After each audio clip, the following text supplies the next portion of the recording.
Cuando digas. Pues hola, buenas tardes a todos.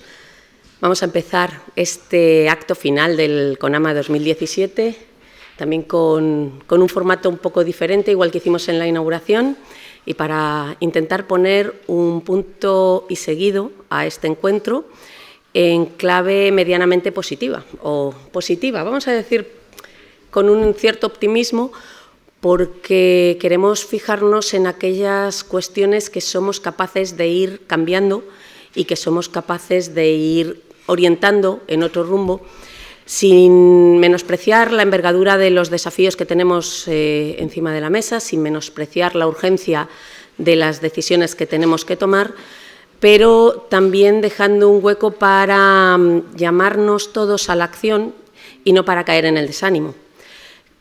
Entonces, bueno, pues os pedimos que en la medida de lo posible, vuestra participación va a ser muy importante en este diálogo, orientéis vuestras intervenciones intentando buscar esa palanca que nos ayuda a todos a seguir adelante, que nos ayuda, como decía el regidor antes, a seguir cada día, a hacer esa grieta que otros vendrán y tendrán que ensanchar. Sabemos que no podemos con todo, pero que tenemos que ir dando pasitos y en un marco complejo como el que nos ha tocado vivir. Queremos finalizar con un espacio abierto en el que os invitamos a participar en el diálogo, porque vuestras opiniones son tan importantes como las de todos los ponentes que han pasado por aquí. Estamos ante un reto en el que no tenemos las respuestas prefijadas, las tenemos que ir construyendo en un trabajo colectivo, que es lo que pretende fomentar CONAMA, con este encuentro y con los siguientes que vendrán, y en el que todos y todas somos importantes y no sobra nadie. Estamos invitados a ir orientando nuestras tareas de otra forma y cuantos más invitados tengamos a estos debates, mejor. La mecánica os la va a explicar mucho mejor que yo mi compañera Conchi Piñeiro, de Altequio, que, como sabéis, han estado facilitando espacios de encuentro entre nosotros durante las sesiones de estos días, en los que nos han ido proponiendo pues, trabajar en qué temas emergentes no están en la agenda de CONAMA, en cuáles tenemos que tratar en las próximas ediciones. Nos han ido proponiendo saludar a personas de otras áreas del conocimiento y contactar entre nosotros, y nos han ido haciendo romper un poquito los moldes y salir de nuestra zona de confort, que es parte del reto que tenemos por delante. Así que, si te parece, Conchi, vamos a empezar con una primera parte de ponencias y, a continuación, directamente ocupas tú este lugar y cuentas el resto de la dinámica. Como os decía, la primera parte la hemos reservado para escuchar dos reflexiones muy importantes. Tenemos dos invitados de lujo lujísimo, para cerrar el encuentro.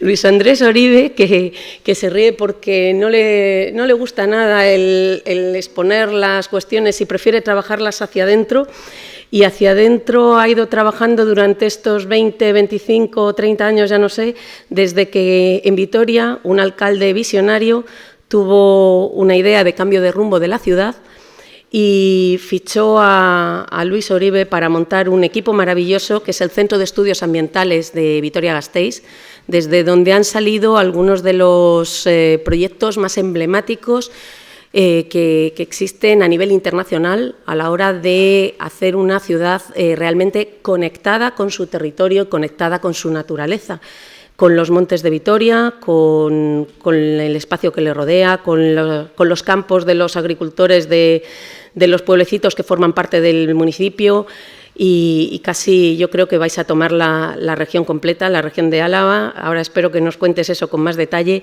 y le hemos pedido que venga a explicarnos pues, esa trayectoria y qué visión tienen de futuro, en qué están trabajando. Y a continuación intervendrá Yayo Herrero, Yayo, que la presento como directora de FUEM todavía, pero que está abarcando muchas más facetas desde esa vocación militante que tiene por cambiar el mundo en que vivimos. y que es un lujo también contar con ella aquí y con la reflexión desde una visión más ecosocial del mundo en que vivimos y a pesar del diagnóstico duro que se pone encima de la mesa, capaz también de transmitir el optimismo, de seguir trabajando y de seguir apostando por un cambio posible. Y bueno, pues a continuación nos sentaremos para dialogar con el regidor de Innovación y de Cambio Climático del Ayuntamiento de Valencia. Estaré yo y estaréis invitados todos en la dinámica que nos comentará Conchi hasta que bueno, pues se nos agote el tiempo y las ganas de seguir conversando y pasemos a la clausura que hará el presidente de la Fundación CONAMA, Gonzalo Echagüe. Sin más, Luis, te invito a que tomes la palabra. Muy bien. Bueno, buenas tardes y habéis deducido rápidamente que Alicia es amiga mía, ¿no? Y por lo tanto, pues espero que sepáis filtrar suficientemente sus apreciaciones, ¿no? Agradezco muchísimo la invitación, es un honor estar aquí, ¿no? Me parece que es un proyecto importante que si no existiera habría que inventarlo, del CONAMA, y de tejer lazos, tejer puentes, tejer uniones, ¿no? Pues para un necesario, para un imprescindible cambio de rumbo, ¿no? Bueno, efectivamente soy el director del Centro de Estudios Ambientales de Vitoria-Gasteiz, ¿no? Un proyecto que comenzó allí en el 88, ¿no? Va a hacer 30 años dentro de poco, ¿no? Y que efectivamente tiene un origen político, ¿no? Esa cuestión que apenas aparece en los foros, ¿no? Como si fuera una cosa ajena, ¿no? al funcionamiento diario, ¿no? Pero en nuestro caso, pues bueno, hay que decirlo claramente, ¿no? Creo que si no hubiese habido un pilotaje político inequívoco en esta dirección y no en la contraria, pues no estaríamos donde estamos, estaríamos en otro lugar, ¿no? Para muchos igual hasta mejor, ¿no? Creo que me toca a 2 años de experiencia por minuto, con lo cual empiezo rápidamente con las ideas que creo que pueden ayudar a un debate posterior, ¿no? La primera imagen la traigo para precisamente poner en relevancia lo que dice el título de las jornadas, ¿no? Lo de conectar naturalmente las ciudades, ¿no? Bueno, yo creo que nuestra historia es una historia de desconexión, de desconexión, diría yo que brutal, ¿no?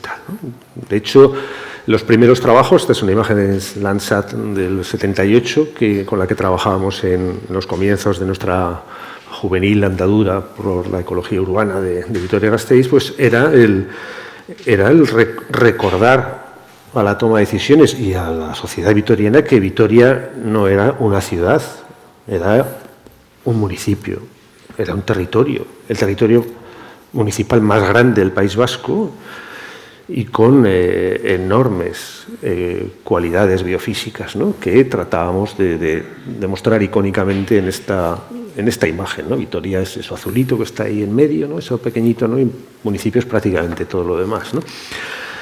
Bueno, esto era una realidad social y era la época de huida del campo, de la negación de nuestro pasado, ¿no? Y de alguna manera la búsqueda en la ciudad de una nueva vida, una vida más próspera, una vida sin tantas penalidades como las que se suponían, nos contaban nuestros abuelos, ¿no? Y esto se reflejaba en los documentos normativos, en el planeamiento, como por ejemplo vemos aquí, ¿no? No sé si veis alguna conexión verde por aquí, pero yo no. Desde luego veo azules, grises, marrones, ¿no? Pero el territorio de Vitoria y de su entorno estaba en venta. Esto es el borrador del Plan Territorial de Álava Central en el año 98, el avance que se aprobó, ¿no? Y en la que definía el entorno de nuestra ciudad como un vacío territorial, tal cual, ¿no? Y proponía rellenarlo, no diríamos de cualquier cosa, pero casi, ¿no? Cualquier cosa menos la realidad biofísica que teníamos y la huida de un pasado del que renegábamos, ¿no? Bueno, era incluso xenófobo, ¿no? Hablaba de fomentar una inmigración cualificada, ¿no? Para generar polígonos de élite, ¿no? Que pudieran generar una competitividad a largo plazo. En fin, era pornografía, ¿no? En manos de urbanistas y con una definición legal que de alguna manera formalizaba este modelo. Bueno, esto desde luego se le puede llamar cualquier cosa menos conexión con la naturaleza, ¿no? Y tuvimos que dedicar desde nuestro centro muchísimos esfuerzos en recomponer, en tratar de demostrar, o sea, hacer eso cuesta muy poco, es decir, creo que cualquiera es capaz de dibujar eso, ¿no? Creo que puedes tardar 10 minutos en hacer eso, ¿no? Y luego contratas un autobús para que recorra el territorio y haces propaganda de esa idea, le llamas arco de la innovación, ¿no? Y generas una imagen mental que todavía hoy nos dura, ¿no? Y realmente tú tienes que hacer, si verdaderamente crees que el territorio es otra cosa y la naturaleza es otra cosa, tienes que hacer un esfuerzo descomunal para plasmar los recursos superficiales hidráulicos, los subterráneos, los embalses, toda la trama del agua o la trama de bosques de utilidad pública que pertenecen al común, a las juntas administrativas, a los pequeños pueblos y a las municipalidades que rodean a Vitoria y que son propietarios desde tiempo inmemorial de ese recurso patrimonial que son los montes, ¿no? ¿Por qué? Pues porque era muy importante, porque siempre ha sido muy importante. Si tienes que demostrar ahora y tienes que contratar a la London School of Economics para decirte lo importante que son los bosques protectores, el agua o los nutrientes, pues es que estamos muy mal. Y efectivamente estamos muy mal. Estamos muy mal. Desde luego, lo que no han cambiado son estas normas forales, estas normas ancestrales, en las que efectivamente es el común del pueblo el que tiene que decidir unánimemente el cambio de titularidad o la venta de un terreno que ha sido clave para todas las generaciones conocidas en este territorio. Si a eso le unes las vías tradicionales de acceso al territorio, la forma de comunicación ancestral, etcétera, pues realmente empiezas a componer un puzzle cualificado que realmente no se parece en nada a esos vacíos territoriales de los que hablaba el planeamiento original. Solamente si tienes una apreciación territorial, solamente si eres consciente de esos valores, o llamados valores ecosistémicos, o como quieras llamarlos, es cuando te puedes plantear una autocontención, cuando puedes plantearte una visión de tu ciudad que abogue por la compacidad, por la diversidad, por el disfrute dentro de la no ambición de expansión infinita, como de alguna manera promueve, como digo, hasta el planeamiento ordinario, que todavía a día de hoy, y sin solución de continuidad, sigue denominando al territorio no urbanizable, ¿no? Entendiendo que la aspiración lógica y la de progreso es que acabe algún día siendo ordenado desde la perspectiva urbana. Por lo tanto, esa conexión con la naturaleza ha estado muy mal desde el punto de vista físico y desde el punto de vista psíquico, diría yo, o mental, desde el punto de vista de la sociedad, ¿no? Bien, es esta visión de compacidad, esta visión de no agresión a un territorio que valoras o que sabes que tiene una enorme potencialidad, que hay que respetarla, que te puede permitir hablar de una proximidad, de una movilidad de cercanía, de una necesidad de contención de flujos energéticos, de gestión del agua integrada y sensible, o de mejorar la biocapacidad y la biodiversidad urbana, periurbana y territorial, ¿no? En fin, son un montón de cosas, no solamente el número de metros cuadrados o si están en línea conectando espacios, lo que significan una ciudad verde, la visión de una ciudad verde, y es eso lo que efectivamente la Comisión Europea premia como modelo del Green Capital Award, ¿no? Es decir, estamos hablando de muchas cosas más, ¿no?, de lo que una simple iconografía, ¿no?, a veces de las revistas estas de ecología del paisaje o de arquitectura del paisaje, pues puede representar, ¿no? Bien, efectivamente nosotros pues sacábamos unas notas mejores que otros en esos parámetros, ¿no? Y efectivamente en el año 2012 pues fuimos premiados con la Capitalidad Verde Europea, que tuvo para la ciudad una especial significación. Y probablemente hubo dos cosas que la que la comisión valoró por encima de las demás, ¿no? Una de ellas fue esa base política. Fueron a recoger el premio y tal los 4 portavoces de los grupos representativos en el ayuntamiento en aquel momento, ¿no? De tal manera que lo estaba recogiendo el premio en este momento el alcalde, que era Javier Maroto, ¿no? Pero hoy el alcalde es es otro, ¿no? Y esa visión de ciclo, esa visión que a mí la edad y el tiempo transcurrido me permite, ¿no? Pues es una cuestión que en tiempos de decisiones efímeras, de decisiones cortas y muy rápidas y tal, pues probablemente se valoren más, y más pues viniendo de un país del sur o de un país mediterráneo en la que estas culturas de pactos o estas culturas de cierta estabilidad en el tiempo pues no se dan con mucha frecuencia, ¿no? Bien, esto también la otra cuestión que entiendo que se valora mucho y que se apreció en las decisiones de la Comisión es cómo permea el modelo verde en la sociedad, ¿no? Es decir, bueno, en fin, esta es una imagen de 14 cocineros Michelin que se juntaron para efectivamente celebrar la capitalidad verde y de alguna manera hacer una fiesta a través de la gastronomía con el verde de fondo, ¿no? Que no deja de ser una forma de tratar de representarles cómo permeó realmente esta imagen, ¿no? a lo largo de la ciudad, ¿no? Otra de las cuestiones que se valoró fue precisamente lo que Bernaldez llamaba el fenosistema, ¿no? La visión del modelo territorial, ¿no? Es decir, hay, por decirlo de alguna manera, también en palabras de Bernaldez, lo que podríamos llamar el criptosistema, todo ese conjunto de relaciones, todo ese conjunto de procesos que no son fácilmente perceptibles y que son claves para un funcionamiento sano del sistema. Y luego hay otro que es más visual, que es más perceptible, que es más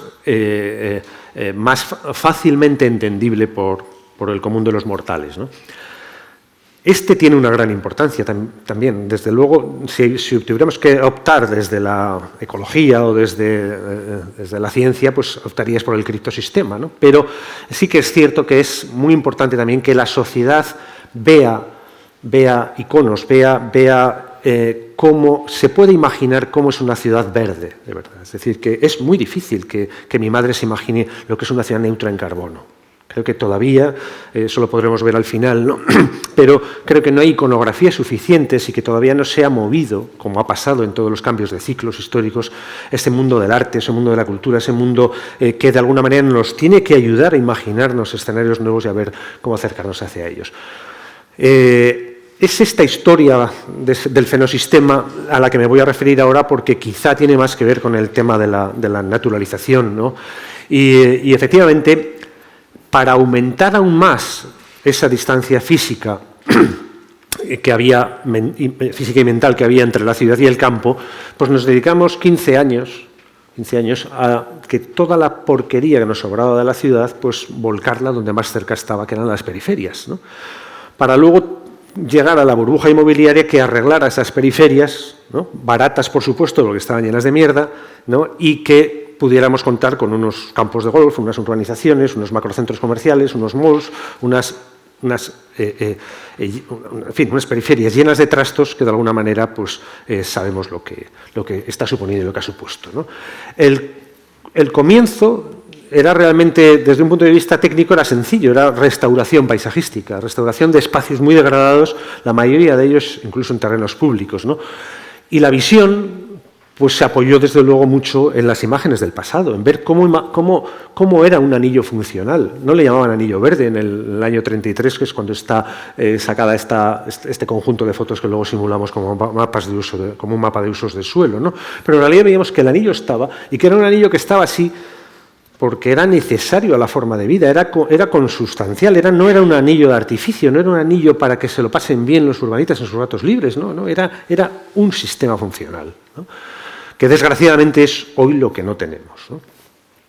Bueno, esto nos ayudaba, ¿no? Y entonces empezamos a entender mejor estos mosaicos y cómo el monte se relacionaba con la ciudad y cómo estos ríos que todavía llegaban al río principal desde los montes, podríamos imaginarnos en el futuro no como cloacas obligadas en la que se venían convirtiendo en los diferentes ensanches, sino a lo mejor como sistemas estructurantes de las nuevas ciudades, si efectivamente tuviera que crecer la ciudad, porque así se planificaba, así se demandaba, ¿no? Y esto fue lo que de alguna manera nos ayudó a imaginarnos un anillo funcional, un anillo que tuviera una fuerte base ecológica funcional, ¿no? Es decir, unos montes, 15.000 hectáreas, que drenan una cantidad de agua, de energía, de nutrientes, etcétera, y que a través de los corredores de agua, a través de las zonas de inundación o de los bosques isla, alimenta el otro sistema principal, que es el río que está al norte, ¿no? No dejaba de ser una iconografía, una ilusión, el sueño de un orden más ecológico para la ciudad del futuro, ¿no? Y fue en eso en lo que empezamos a trabajar ya de manera a lo mejor un poco más tecnocrática para tratar de que ese sueño se pudiera conformar en una realidad biofísica, ¿no? Bueno, podréis imaginar, ¿no?, que en esta última década de pelotazo, así entre mayúsculas, ¿no?, pues inmobiliario, pues las presiones en una ciudad con una renta per cápita elevada y en unos 35 kilómetros de perímetro, pues muy tensionados urbanísticamente, pues las peleas no han sido menores para tratar de confirmar este modelo. Y probablemente me voy a centrar, aunque sea muy ligeramente, en algunas de esas tensiones que de alguna manera significa tener que resolver problemas graves para avanzar. Como decía, la sostenibilidad no es lo mismo que la compatibilidad, con lo que a veces se nos va diciendo, ¿no? Pues un poco de todo, un poco como luego ya se viste de ecológico, se viste de social, de no sé cuál, y al final pues parece que todo cabe, ¿no? Pues no, en mi experiencia desde luego no ha sido así. Es decir, ha habido que optar por una cosa o por la contraria. Y las cosas son normalmente muchísimo más fáciles de lo que se quieren entrever en la toma de decisiones. Y aquí lo vamos a ver, por ejemplo, cuando efectivamente en el norte de la ciudad este río está lleno de porquería, esa porquería que ven ahí en las imágenes. La avenida de periodo de retorno de 100 años nos tapa prácticamente la ciudad por las inundaciones que tenemos, y realmente hay que actuar, ¿no? Hay que actuar. Y las soluciones de la época, de los ingenieros de caminos de la época, pues son radio hidráulico y sección. Y trágate una escollera de 13 kilómetros de longitud, eso sí, con unos azudes para que se pueda represar el agua, tener unos patos, un carril bici y muy iluminado para que efectivamente la gente pueda circular segura, ¿no? Es decir, eso es lo que hemos sufrido durante 60, 70, 80 años y es lo que teníamos. Y es las soluciones mágicas para estos problemas de huertas ilegales, de chabolas, etcétera. En fin, esta era una solución para que un cauce que apenas tiene 8 metros de anchura se convirtiera en un cauce de 75, uno de 25 para aguas ordinarias y 50 más para aguas extraordinarias, ¿no? Bueno, esto realmente genera una presión descomunal sobre la toma de decisiones cuando el proyecto es aprobado por la Diputación Foral y por el Gobierno vasco y ponen 6.300 millones, estamos hablando del 91 me parece, cuando se toman decisiones, pues pone 6.300 millones de pesetas encima de la mesa para que se ejecute, rodeado lógicamente de empleo y de progreso, ¿no? Entonces, es realmente notable que un alcalde tome en consideración los informes ambientales que contradicen estas ejecuciones, haga suyas las demandas de los vecinos que están entre los pueblos ribereños y realmente promueva frenar lo que se consideraba una locura.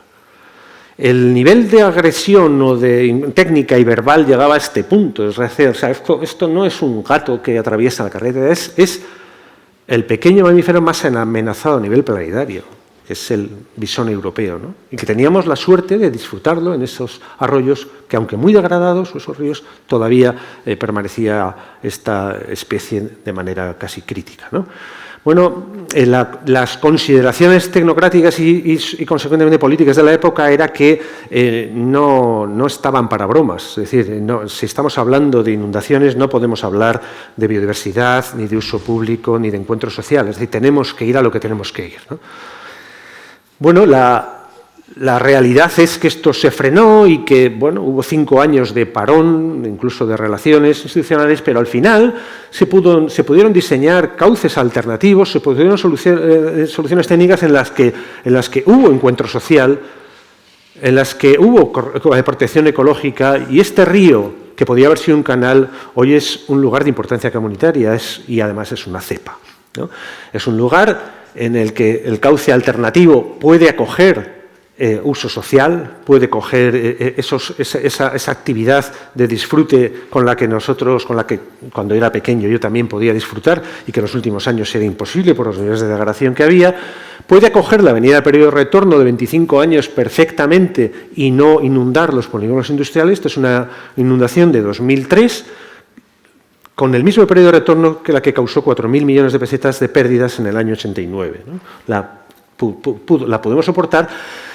Y genera una apreciación cultural realmente extraordinaria porque el ciudadano interpreta los procesos naturales, puede interpretar la inundación como un fenómeno normal, que está un matrimonio que está habituado a hacer el paseo por el anillo verde de su barrio como todos los días y llega un día y no puede hacerlo.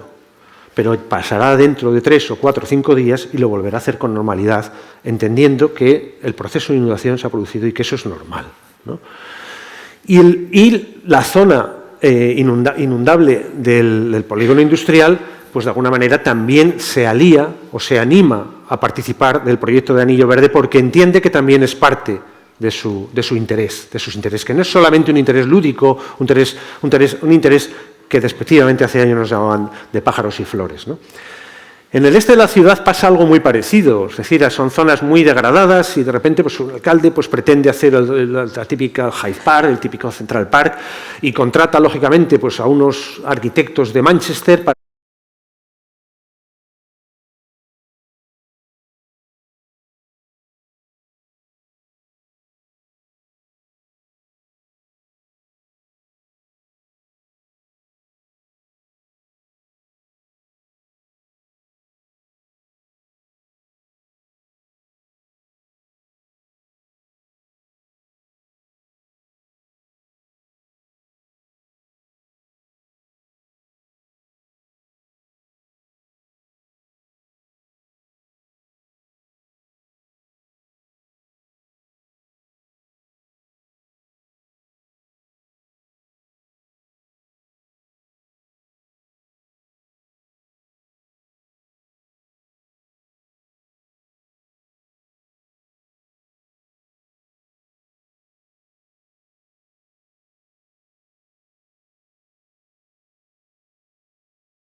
y esos beneficios que supuestamente debíamos avanzar. Esta ha sido la clave para que efectivamente haya habido una participación brutal a la hora de confeccionar estos espacios, estos nuevos espacios físicos, ¿no? Y que la gente haya entendido y haya visto que efectivamente esta imagen, esta simulación, esta ilusión podía merecer la pena y efectivamente ha colaborado luego en construirlas, ¿no? Y así, bueno, pues hemos ido diseñando una serie de espacios que lo cierto es que se parecen bastante a lo que nos imaginábamos, ¿no? Siempre con muchísimos riesgos y con muchísimas más preguntas que respuestas, ¿no? Bien, esto, tardo ya 2 minutos, de verdad. Esto tiene muchas ventajas, entre otras la económica. Es decir, ahí está Vitoria, el presupuesto de proporción municipal destinado a la gestión del verde está bastante por debajo del 20% por debajo de la media nacional. Estos son trabajos realizados por la Asociación Española de Parques y Jardines, ¿no? Y en el coste de mantenimiento por superficie verde, sin contar el anillo verde, cuyo metro cuadrado es 25 veces más barato de gestión que el anillo urbano, que el urbano, no, miren dónde está la cifra, sin duda alguna la más baja, ¿no? Es decir, además de todo, es que ser más ecológico es mucho más barato y todas esas cuestiones pues no las podemos olvidar. Volvemos al origen, volvemos al gran territorio, no nos olvidamos de él. Creemos que es importantísimo eso que decíamos al principio, unas iconografías, fijaos, estas son de 38 y 39, 1338, ¿no? Es decir, estaban necesitados de un cambio político, de un cambio social, y promovían cambiar la ciudad, pero también el territorio. Y lo desarrollaban iconográficamente en unos frescos maravillosos que están en el Comune de Siena y que recomiendo que los veáis, ¿no? Era una aproximación muy fina, muy detallada, son unos frescos a lo mejor de 12 metros de largo, ¿no? en la que nos ayudaban a imaginar cómo podría ser un modelo social mucho mejor que el que disfrutaban en esa época. Eso, con toda la modestia, es lo que estamos tratando de hacer nosotros. Estamos tratando de generar ilusiones de reconexión con la naturaleza. Esta imagen representa eso, representa ese anillo verde cohesionado y ese anillo agrícola que de alguna manera también quiere ayudar a fomentar esas nuevas relaciones. O esta imagen de bioregional que recuerda dónde está Vitoria y cuál es su relación con el territorio y cómo no puede olvidar en qué lugar se encuentra, ¿no? Hacen falta iconos, hacen falta proyectos, hacen falta personal técnico cualificado que los pueda desarrollar. Tenemos un déficit en las escuelas técnicas españolas descomunal. Las escuelas de ingenieros de caminos o las escuelas de arquitectura no están en absoluto preparadas para responder a estos retos, ¿no? Necesitamos unos departamentos ambientales fuertes, no cosméticos, ni los más pequeños, ni que se los lleve el último concejal que llega, ¿no? Tienen que ser departamentos estructurales, departamentos fuertes. Necesitamos que estos planos estén en mesas de directores que tienen peso específico dentro de la toma de decisiones y que estos mapas se muevan y que estos mapas conlleven proyectos, no solamente ilusiones o portadas telegráficas. Y necesitas una sociedad culta que sepa interpretar esos cambios. Y si efectivamente esa sociedad es culta y ambiciona, obligará a nuestros políticos, como les obligó aquí, a que plantaran el último árbol de la campaña de 250.000 árboles y ciudadanos por el Anillo Verde, se vieron obligados los 5 alcaldes de la democracia a estar ese día ahí. Hubieran ganado las elecciones o las hubieran perdido. Ahí claramente sabéis quién las ha ganado, ¿no? Por la sonrisa que hay, ¿no? Solo faltó uno que estaba en Consejo de Ministros ese día, Alfonso Alonso, que era ministro de Sanidad, ¿no? Pero efectivamente los 5 alcaldes sabían que tenían la necesidad de estar ahí porque la ciudadanía no les perdonaría no estar. Entonces creo que esta foto, que es la última, es importante recordarle para reivindicar el peso específico, el estar en la agenda de la toma de decisiones estructurales. No se puede cambiar el mundo, no se puede cambiar cosas tan gordas como las de las que estamos hablando con cosmética o con fogonazos de periódico de un día para otro. Muchas gracias y siento haberme pasado un poco.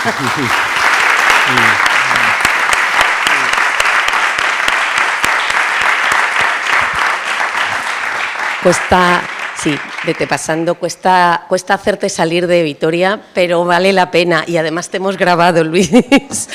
Y ahora, Yayo, por favor, deja parte para el diálogo, para que podamos participar. Sí. Bueno, buenas tardes a todos y a todas. Yo también quiero agradecer la invitación. Para mí es un gusto siempre poder participar en CONAMA y especialmente siempre poder participar con Alicia, con la que tengo tantas cosas en común y ya tantos negociados compartidos, ¿no? Bueno, la intervención que ha hecho Luis a mí me sirve fenomenal para poder dialogar con ella. Yo creo que ha materializado en lo verde y en la tierra muchas de las cosas que yo quería plantear desde otra perspectiva, que es un poco la perspectiva ecosocial, ¿no? Y quiero empezar por lo que él planteaba en un momento determinado de su intervención. Decía que tenemos un problema de desconexión. Y efectivamente, tenemos un fuerte problema de desconexión. Nuestra cultura, la cultura occidental, ha creado una forma de entender la economía, una forma de entender la política y una forma de entender la cultura que desde prácticamente hace ya varios cientos de años, pero sobre todo durante las últimas décadas, ha cortado el cordón umbilical que une a las personas, a su cultura y a la economía, forzosamente con la tierra y con los cuerpos de las personas. Es decir, hemos conformado una manera de entender el mundo, de entender esa propia economía y esa propia política, como si los seres humanos pudieran vivir al margen de la naturaleza, como si los seres humanos incluso, luego trataré de aterrizar un poco esto, pudieran vivir al margen de sus propios cuerpos. Es decir, nuestro modelo mira la naturaleza desde la exterioridad, desde la superioridad y desde la instrumentalidad, ¿no? Conformando una forma de ser persona que ha perdido o que ha olvidado dos relaciones que son absolutamente insoslayables para poder construir comunidades, para poder construir sociedades, ¿no? Que son básicamente las relaciones de codependencia y de interdependencia. Los seres humanos no podemos existir al margen de la naturaleza. Todo, absolutamente todo lo que necesitamos para sostener la vida física procede o de minerales de la corteza terrestre o de lo que proporciona regenerativamente la Tierra a partir de sus ciclos naturales, y no hay economía posible, no hay tecnología posible que pueda fabricar o sustituir los bienes fondo que se generan en la propia naturaleza y que sirven para poder sostener los metabolismos sociales, los metabolismos económicos, ¿no? Y el hecho de que seamos ecodependientes nos sujeta a una cosa que también planteaba Luis, es decir, si somos ecodependientes, estamos radicalmente sujetos a los límites físicos que tiene la Tierra. Es una condición inherente a la vida humana. Y, sin embargo, hemos construido un sistema económico que tiene para sostenerse una dinámica expansiva que requiere una extracción creciente de materiales, una utilización creciente de naturaleza y una generación creciente de residuos. Ahí, en ese choque esencial que existe entre una economía que requiere crecer físicamente de forma permanente y una naturaleza que, sin embargo, tiene límites físicos, nos encontramos una primera tensión estructural que directamente está llevando a la humanidad a una situación en la que ya muchos sistemas naturales y muchos sistemas económicos y sociales están ya colapsando, ¿no? Pero quería decir también que no solamente somos seres ecodependientes, sino que somos seres profundamente interdependientes.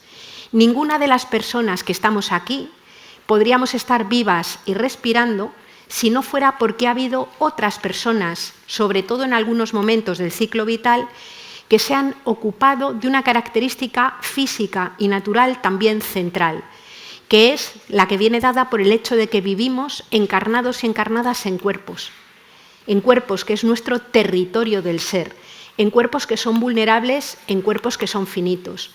De primeras alguien nos ha tenido que parir para estar aquí, pero luego, durante nuestros primeros años de vida, es imposible que sobrevivamos si no hay personas de otras generaciones que se ocupan de unas cosas tan materiales como alimentarnos, movernos, asearnos, dormirnos, trasladarnos. Cuando seamos viejos y viejas nos vamos a encontrar en la misma situación. Hoy, en poblaciones sumamente envejecidas, hay muchas personas que no se pueden ni levantar, ni acostar, ni asear, ni comer, ni salir a la calle, ni llevar adelante una vida que merezca vivirse, a no ser que haya otras personas que dediquen una inmensa cantidad de tiempo, de trabajo y energía al cuidado de ese cuerpo vulnerable y finito. Se vuelve a producir lo mismo en el caso de las personas que tienen diversidad funcional o alguna discapacidad grande. No es posible que vivan vidas decentes, que merezcan la pena vivirse, si no hay otras personas que dedican tiempo y energía al cuidado de esos cuerpos vulnerables. Cualquiera de nosotras o nosotros en momentos de enfermedad. ¿Qué quiere decir esto? Que la vida humana individual, ese individuo que se pretende decir que es empresario de sí mismo, ese sujeto emprendedor que es autónomo y no depende de nadie, no existe. Somos seres radicalmente interdependientes. Y lo que sucede es que vivimos en sociedades que han realizado una determinada división sexual del trabajo, y lo que pasa es que quienes mayoritariamente se ocupan del cuidado de los cuerpos vulnerables son mujeres. Son mujeres en espacios también invisibles a la economía y también invisibles a la política, como son los hogares. Y son mujeres no porque estemos mejor dotadas genéticamente para el cuidado de los cuerpos vulnerables, sino porque vivimos en sociedades en las que se asigna ese rol mayoritariamente a las mujeres a partir de procesos de socialización, a partir de la interiorización de una idea del deber que asigna el cuidado en mayor medida a las mujeres que a los hombres, a partir de una idea también de una supuesta esencia amorosa que parece que nos impregna, no se sabe de qué manera, pero que nos hace como más capaces y más amorosas así de por sí, y también del propio miedo, porque el hogar, el espacio del hogar, es en algunas ocasiones el lugar más peligroso para muchas mujeres, como estamos viendo cotidianamente con los casos de maltrato y violencias machistas que se propagan, ¿no? ¿Por qué digo esto en un lugar como este? Porque la vida humana se sostiene con cargo a la naturaleza y en las relaciones de interdependencia. Es decir, la vida humana no se sostiene sola, hay que sostenerla. Cada vida individual no es una certeza, es una posibilidad. Y para que de una posibilidad pase a ser algo cierto, necesitamos componer sociedades, economías, ciudades y culturas que sean conscientes de esa radical ecodependencia e interdependencia. Si, como hemos visto en el momento actual, nuestro sistema económico en algunas ocasiones, en algunas ocasiones no, de forma mayoritaria y hegemónica, ha crecido de espaldas a la naturaleza, también ha crecido de espaldas a la interdependencia. Y nuestras ciudades, además de ser ciudades en muchos casos insostenibles en el plano ecológico, además de ser verdaderos sumideros de energías inmateriales y ser verdaderos generadores de residuos que hay que tratar en algún lugar, son ciudades que se han expandido y que se han desarrollado también de espaldas a esta necesidad del cuidado. Y por eso vemos ciudades que han crecido alejando enormemente los lugares en donde se dan las diferentes dimensiones de la vida humana. Y el lugar en el que tienes tu empleo está lejos del lugar en donde tienes que ir a cuidar a tu padre o tu madre mayor, está lejos del lugar en donde habitas y, por tanto, para hacer todos esos recorridos no solamente hacen falta generar montones de emisiones de gases de efecto invernadero, no solamente hace falta utilizar cantidades ingentes de energía fósil, sino que hace falta utilizar grandes cantidades de tiempo que mayoritariamente mujeres invierten para atender y sostener la vida en un sistema que, sin embargo, la ataca. Por tanto, cuando hablamos del sostenimiento de la vida humana, necesitamos pensar en esa ecodependencia e interdependencia que son insoslayables para poder sostenerla, ¿no? Cuando las personas que procedemos sobre todo del movimiento ecologista nos dicen con frecuencia, contamos un poco cómo está el mundo y nos dicen que somos muy catastrofistas, pues durante un montón de tiempo nos acomplejaba un poco la situación hasta que aprendimos que no conviene confundir los datos con la catástrofe. Los datos son los datos y son. Y en este momento toda la mejor información científica disponible nos dice que la humanidad, en términos físicos, se encuentra ante una gran encrucijada. Que los sistemas naturales que sostienen la vida se encuentran en un proceso de cambio acelerado, que los minerales de la corteza terrestre o los minerales que sostienen el consumo de energía fósil se encuentran en franco declive y que, por tanto, necesitamos recomponer urgentemente los metabolismos económicos en el plano físico. Sabemos, además, que las ciudades se llevan, en cierta medida, la parte de león en la causa de las emisiones de gases de efecto invernadero y también en el uso de energía y materiales. Pero sabemos, además, que nos encontramos ante una profunda crisis de cuidados, crisis de reproducción social, en donde las lógicas que se han venido produciendo hacen que cada vez sea más difícil de sostener esos cuidados de la vida a los que nos referíamos antes. En general, la economía feminista y los análisis desde el punto de vista de género proporcionan muchísima información en este sentido que yo os animo a tratar de conocer porque creo que son bastante importantes para poder apuntar a estas medidas, ¿no? Por tanto, desde mi punto de vista, mirar los datos y ser conscientes de dónde estamos no solamente no es catastrofista, sino que es la posibilidad que tenemos como sociedades de reconocer que estamos en un pozo y, por tanto, pensar cómo salir de él. Es la posibilidad que nos permite no apuntar a falsas soluciones en el sentido de que o sean simplemente ciencia ficción o que sean soluciones viables, pero viables solo para unos pocos.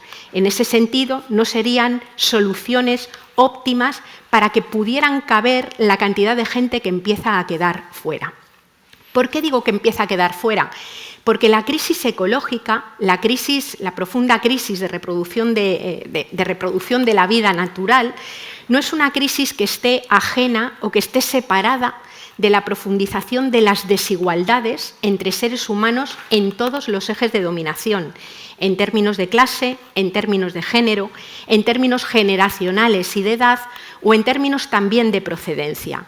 Si miramos, por ejemplo, los datos de huella ecológica, nos damos cuenta de que, por ejemplo, para sostener el metabolismo económico en términos materiales del Estado español, haría falta que existieran 3 planetas para que ese metabolismo económico pudiera ser expandido al resto de la población mundial. Por no hablar del caso de Noruega o del caso de Estados Unidos o del caso de Kuwait, que se lleva la palma en huella ecológica. ¿Qué quiere decir esto? Que si pusiéramos una valla como la que impide la entrada de las personas migrantes en el Estado español, en el que no se permitiera entrar energía, no se permitiera entrar materiales, no se dejara entrar alimentos o no se dejara salir residuos, en los países llamados ricos el metabolismo económico se podría mantener 2 meses. ¿Qué quiere decir esto? Que de alguna manera ese sistema de desigualdad ha hecho que se construyan economías caníbales, economías que para poder crecer y multiplicarse requieren el saqueo, la utilización de recursos y la destrucción de otros territorios y de las personas que viven en ellos. Si pusiéramos aquí el mapa del mundo y trazáramos las líneas de procedencia de las materias primas que sostienen el metabolismo económico español, nos daríamos cuenta de que son exactamente las mismas curvas de procedencia de la mayor parte de las mujeres que hoy están empleadas en sostener la vida más vulnerable. Es decir, aquellas personas que hoy están cuidando a nuestras personas mayores, a nuestras criaturas, a las personas que tienen discapacidad y lo hacen pagada, no lo hacen gratuitamente como lo hacen las amas de casa, vienen mayoritariamente de los mismos lugares de los que proceden las materias primas que sostienen nuestros modelos económicos. Por tanto, también en términos de interdependencia, es un sistema desigual que se construye con cargo al resto del mundo, generando lo que se han llamado las cadenas transnacionales de cuidados, donde mujeres de otros países vienen a cuidar aquí, dejando esos trabajos sin atender en sus propios países, donde mayoritariamente mujeres del vecindario o de la familia terminan haciéndolos. Es decir, que esas desigualdades se plasman de forma evidente en términos centro-periferia, es decir, si pensamos en las relaciones entre los países enriquecidos y los países empobrecidos. Si nos lo llevamos al tema de nuestros propios países y en el marco de nuestras ciudades, nos nos encontramos también con que las desigualdades han crecido enormemente. Por tirar de datos poco contestados, como suelen ser los del informe FOESA que realiza Cáritas, nos encontramos con que han ido creciendo de forma intensa la cantidad de personas excluidas. Excluido quiere decir que ya ni cuentas en las cuentas del sistema, que hay una base de desempleo permanente que se reduce o vuelve a aumentar así estacionalmente en función de coyunturas, pero que no se reduce de forma intensa. Y no se reduce de forma intensa porque bajo la lógica económica hegemónica es imposible volver a hacer crecer globalmente la economía mientras se base en la extracción y en la utilización de cantidades ingentes de naturaleza que de alguna manera ya están sobrepasadas. Pero es que tenemos una generación, incluso del poco empleo que se genera, que es absolutamente precario. Es decir, hoy hay trabajadores y trabajadoras pobres, personas que tienen empleo, pero en unas condiciones tan absolutamente lamentables que no sirven ni para protegerles de la precariedad ni para protegerles de la pobreza. Es decir, tenemos esas distancias que se plasman en otras indicaciones. ¿Por qué entre el barrio de Usera y el barrio de Salamanca hay 10 años de diferencia en la esperanza de vida? ¿Por qué se invierten las cantidades que se invierten en transporte cotidiano en unos lugares y no en otros? ¿Por qué casi todas las infraestructuras contaminantes suelen estar en lugares más empobrecidos y no en otros? Porque no hay una diferencia entre lo económico y lo ecológico, porque hay una radical conexión entre las condiciones materiales de vida y las posibilidades de generar políticas y generar economías que sean justas. No podemos pensar, como hemos pensado históricamente, también desde movimientos emancipadores, ya fueran sindicales o políticos, que la naturaleza es una especie de enemiga, que la naturaleza es esa especie de obstáculo que hay para que haya un progreso y un crecimiento ilimitado que nunca acabará. Eso no se produce y, por tanto, la apuesta más inteligente es la de aliarnos también, no solamente con colectivos, personas que en el ámbito de la tecnología, en el ámbito de algunas empresas, en el ámbito de la academia, en el ámbito de los movimientos sociales quieren transformar eso, sino aliarnos con la propia naturaleza, porque parece un poco estúpido pretender crecer y expandirse precisamente a costa de lo que permite que nos sostengamos, ¿no? Yo quiero apuntar muy telegráficamente algunas líneas que nos puedan servir y nos puedan orientar para el debate, ¿no? En primer lugar, la reducción de la esfera material de la economía es un dato, no es un deseo. Es decir, el decrecimiento de la esfera material de la economía, y hablo de cantidad de energía, agua, minerales, es simplemente un dato, va a ser sí o sí. Y la opción será entonces si lo hacemos por una vía justa o si se hace por la vía que se está produciendo en este momento, en donde aquellos sectores, países o grupos de poder que están amparados por el poder económico, político o militar pueden seguir sosteniendo sus estilos de vida a costa de que cada vez más gente quede fuera. La mal llamada crisis de refugiados, luego si queréis entramos, es un exponente clarísimo de ese espacio de consideración, aunque no se diga, de un sector de población como si fuera población sobrante a todos los efectos, ¿no? Esa reducción de la esfera material de la economía obliga a pensar, y yo ahí no voy a incidir mucho porque yo creo que Luis lo explicaba maravillosamente, obliga a pensar en todo el cambio del metabolismo social en términos materiales. La edificación, y hay propuesta en torno a la edificación, el urbanismo, y hay propuesta, la movilidad o el transporte, que también tiene su propia propuesta, los sistemas alimentarios, que tienen que de alguna manera acercarse en sus cadenas y circuitos cortos de comercialización y también en la propia producción, y con una importante reducción del consumo de proteína animal, porque si no, esto no da para sostener más de 7.000 millones de personas que estamos en el planeta en este momento. La redistribución radical de la riqueza como un elemento central. Y cuando hablo de redistribución radical de la riqueza no me refiero solo a la renta, sino al acceso a los bienes de la naturaleza, al reparto de las obligaciones. Tenemos obligaciones que se derivan de ser especie y tener cuerpo, y no son obligaciones solo para las mujeres. Los hombres, las instituciones y las empresas se tienen que hacer cargo del cuidado de los cuerpos, porque de hecho se aprovechan de los cuerpos en su propio beneficio. No se puede vivir ni sin cuerpo ni sin cuidar de ellos, ¿no? Hablamos de soluciones que tienen que ser escalables. ¿Qué quiero decir con esto? Pues que las soluciones que planteemos que no sean universalizables, que no lleguen a cubrir las necesidades de las mayorías sociales, dejan de ser derechos para convertirse en privilegios. Por tanto, esa cuestión de los límites tiene mucho que ver cuando estamos hablando de cómo repartimos, digamos, los beneficios de eso que se produzca. Se van a producir migraciones forzosas, se están produciendo en todo el mundo. Y la acogida de las personas, en este momento mal llamadas refugiadas, es el gran problema moral del siglo XXI. Es decir, acoger a las personas que están siendo expulsadas de sus hábitats y además con ese panorama injusto de que normalmente están siendo expulsadas primero aquellas que menos contribuyeron al desastre, es un asunto central que tiene que estar como preocupación máxima. Tenemos que pensar en los sistemas de salud, las olas de calor, los eventos climáticos extremos que ya son inevitables, de alguna manera tienen que ser atendidos y, por tanto, necesitamos acompasar los sistemas de salud para poder hacerse cargo de ellos.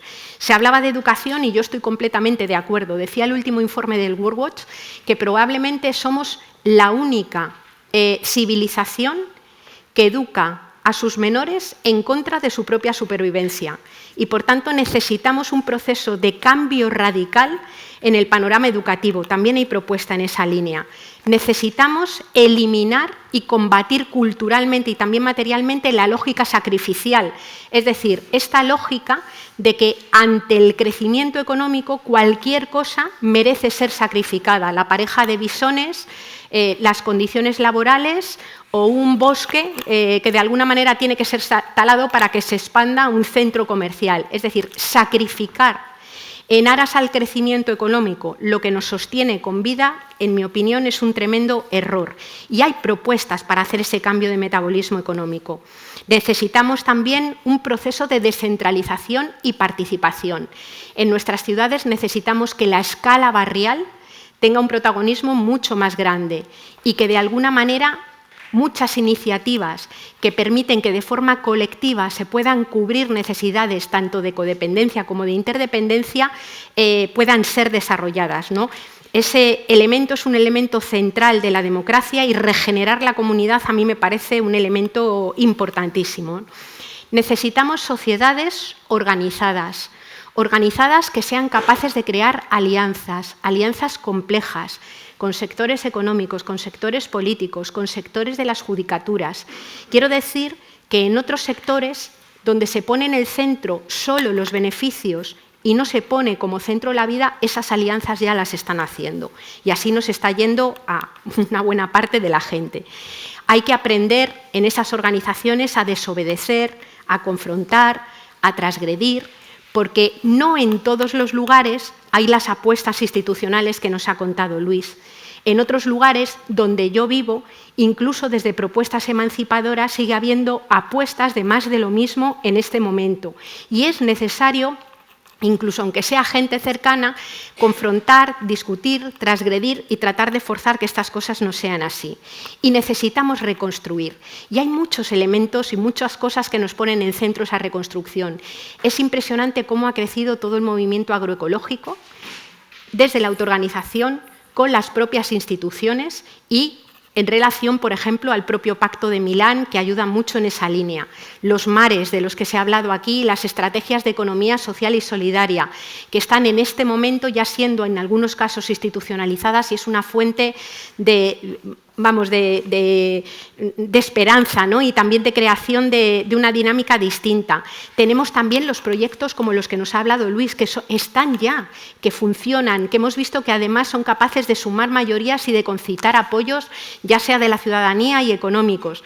Tenemos, no sé si habéis pasado por Madrid, pero a los madrileños nos flipa mucho que una cosa tan cutre como era el río Manzanares, de repente vuelva a tener martinetes, tenga martín pescador, tenga fauna y hayan crecido las plantas como han crecido, y lo único que se ha hecho ha sido dejar correr el agua. Es decir, si algo tiene la vida es que es tan resiliente y tan fuerte que casi dejándola vivir podemos encontrar un montón de salidas a las situaciones que tenemos, ¿no?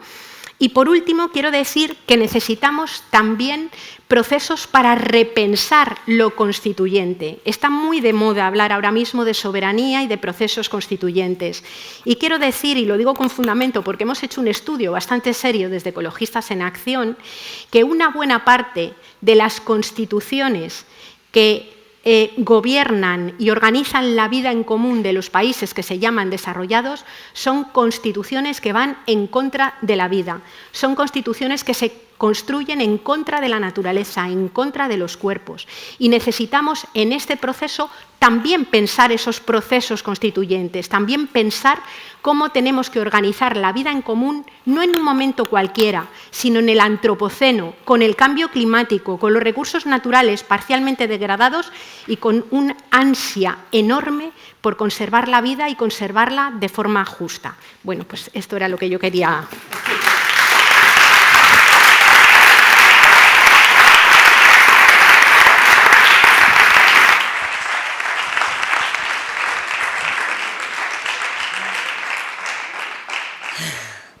Pues muchas gracias por sacar tantos temas apasionantes de debate, que estoy segura de que un montón de gente tiene ganas de entrar al diálogo, ¿no?, a debatir de algunos de estos puntos importantes.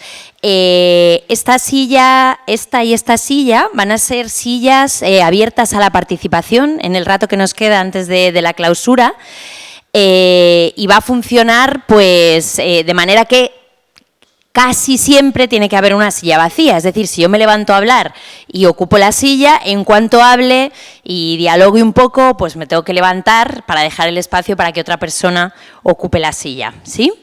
Entonces, yo estaré intentando facilitar el diálogo y apoyando a que haya, a sostener los momentos de tensión, ¿no?, si es que la hay, o ver dónde hay ahí, ¿no?, la chicha, dónde está la chicha, así que, pues, se abre el espacio. ¿Quieres comenzar, Alicia?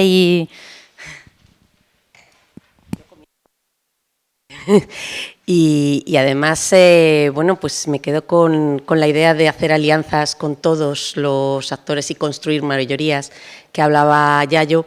Y bueno, pues para eso trabajamos desde CONAMA y para eso también trabaja CODES. Entonces, Cristina, si te vienes también como directora de conversaciones de CODES y hacemos las alianzas nosotros así ya directamente, y así invito a alguien y yo luego dejo la silla y me voy, seguís.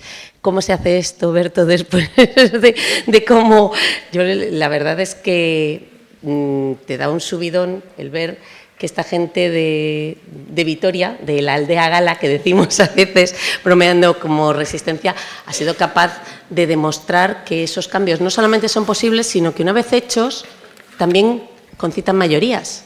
También yo creo que todos, decías antes que hay propuestas en movilidad, hay propuestas en edificación, las hemos estado escuchando estos días, hay propuestas en el sector agroalimentario, y que una vez que se da la vuelta a un determinado sistema, nos apropiamos del siguiente escenario, y si te acostumbras a disfrutar esos espacios públicos accesibles en la ciudad, a lo mejor ya no hay vuelta atrás a que el coche sea el rey de todo el centro de una ciudad.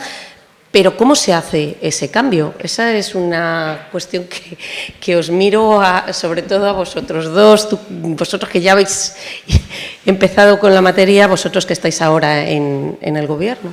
Sí, ¿se escucha? Sí. Pues yo empecé por lo que has dicho del subidón de ilusión.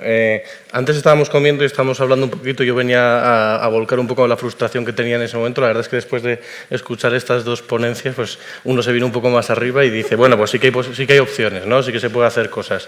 Me vais a permitir algo muy pequeñito, que es, por mucho que sea el concejal de innovación y me encante este nuevo formato, hay unas cosas de las clausuras formales que yo creo que hay que repetir y sí que hay que hacer y hay que dar los agradecimientos y este tipo de cosas, y no quiero dejármelo.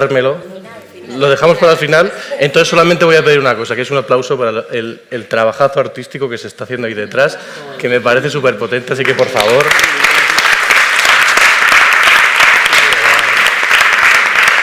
Es algo que se está poniendo muy de moda y además a mí me encanta, ¿eh? No sé la capacidad que hay que tener para ir traduciendo en algo visual lo que estamos hablando y me parece increíble, así que felicidades y muchas gracias.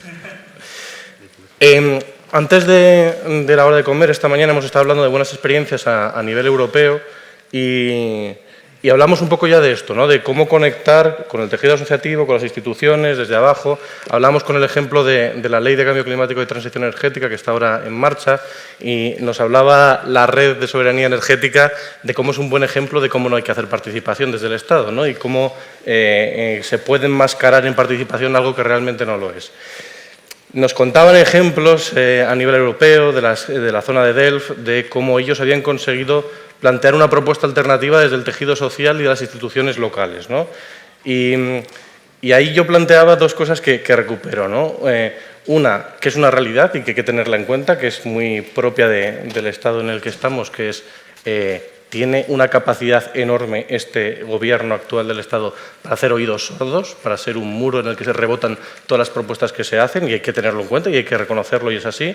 Pero segunda, yo creo que estamos en un momento en el que las grandes ciudades, y yo no pienso solamente en el Estado español, sino podemos pensar en Europa, mientras está habiendo un giro hacia la derecha de los estados en Europa, las grandes ciudades están siendo esos faros, ¿no? Y están siendo un poco esos espacios en los que se puede plantear en términos diferentes la participación, en términos diferentes el trabajo colaborativo, y nos falta la segunda parte, ¿no? Que es enlazarnos entre nosotras, ¿no? Entre las ciudades, para que consigamos ir más lejos. Pero no podremos hacerlo si no lo hacemos de la mano de la sociedad civil. Así que respondiendo un poco a la pregunta que se hacía, yo lo que entiendo es que tenemos que hacer esos hubs de presión, esos lobbies de presión, esos núcleos que irradien hacia afuera y hacia arriba, aunque no nos guste, ese trabajo colaborativo desde el punto de vista de una cosa que me ha gustado mucho, que es varias veces, ya yo decía, y hay propuesta, ¿no?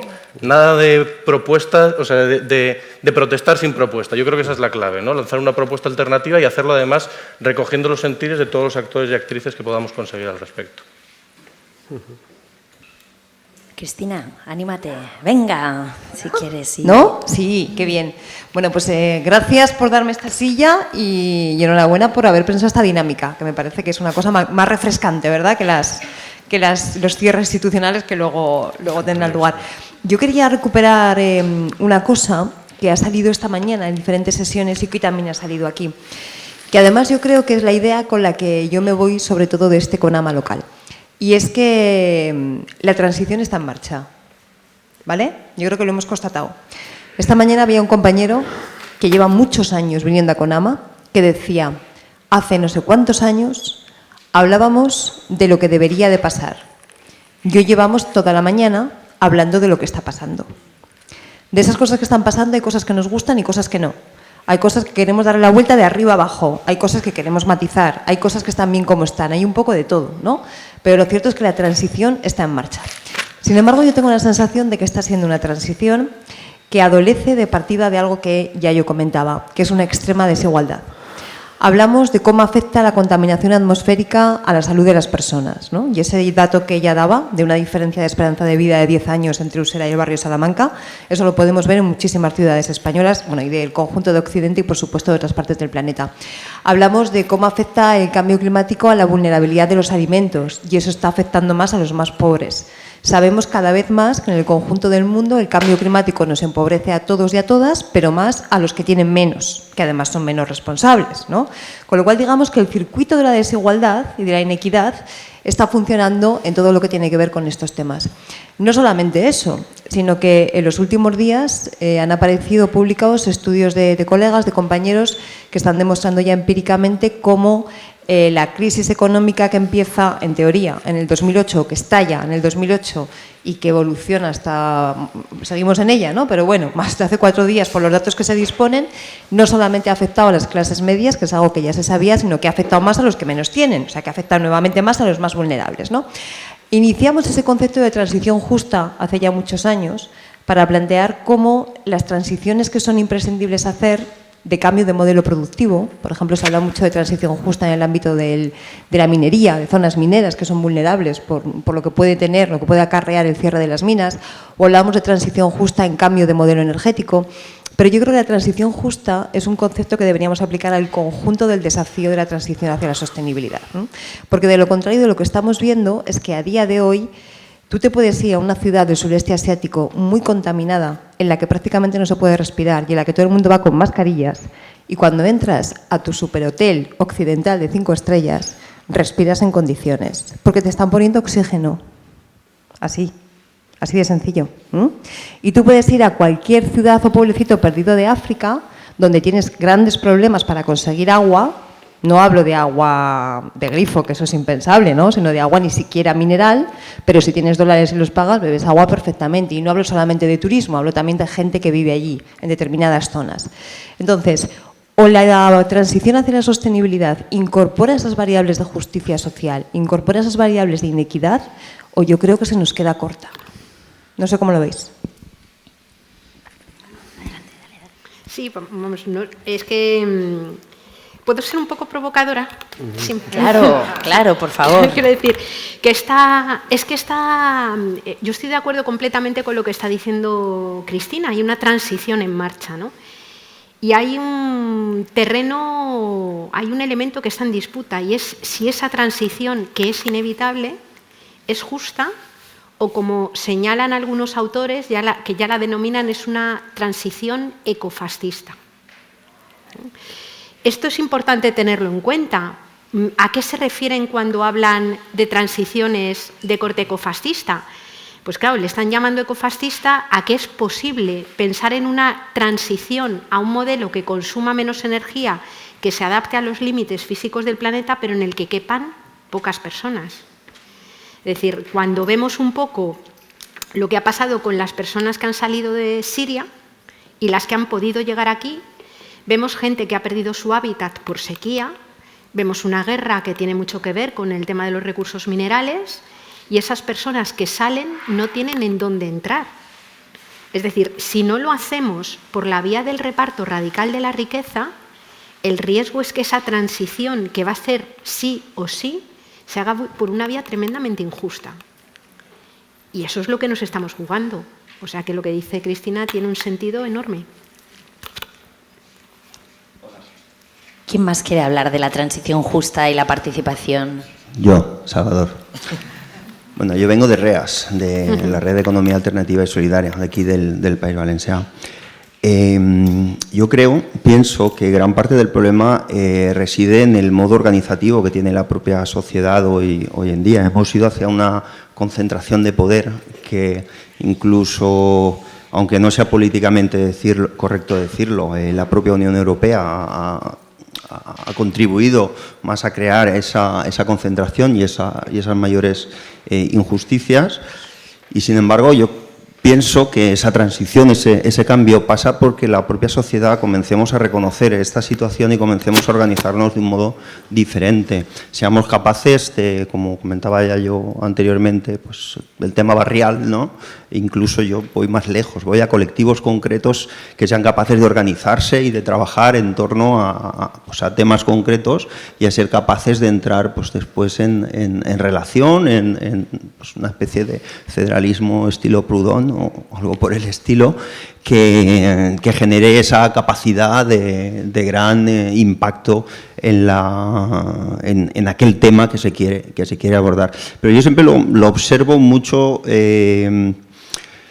Veo la organización del Estado moderno, tal y como está concebida hoy en día, que no haya evolucionado en base pues, a la defensa del statu quo de élites y todo por cosas de este estilo, veo como el principal problema. Que antes, cuando estaba José Luis también comentando, haciendo su presentación, yo iba imaginándome cuestiones y él me iba contestando a muchas de ellas directamente, y ha habido una que sí que se me ha quedado, porque sí que en el diseño de todo este cinturón verde sí que participó la ciudadanía, como comentabas, pero en el impulso de la propuesta, ¿fue una propuesta meramente política o hubo una participación ciudadana para impulsarla?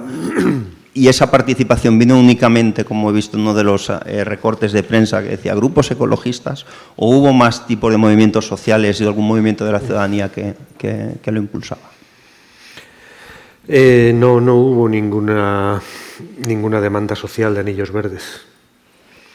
Y si estáis pensando en esperarla, podéis esperar sentados. ¿Sí?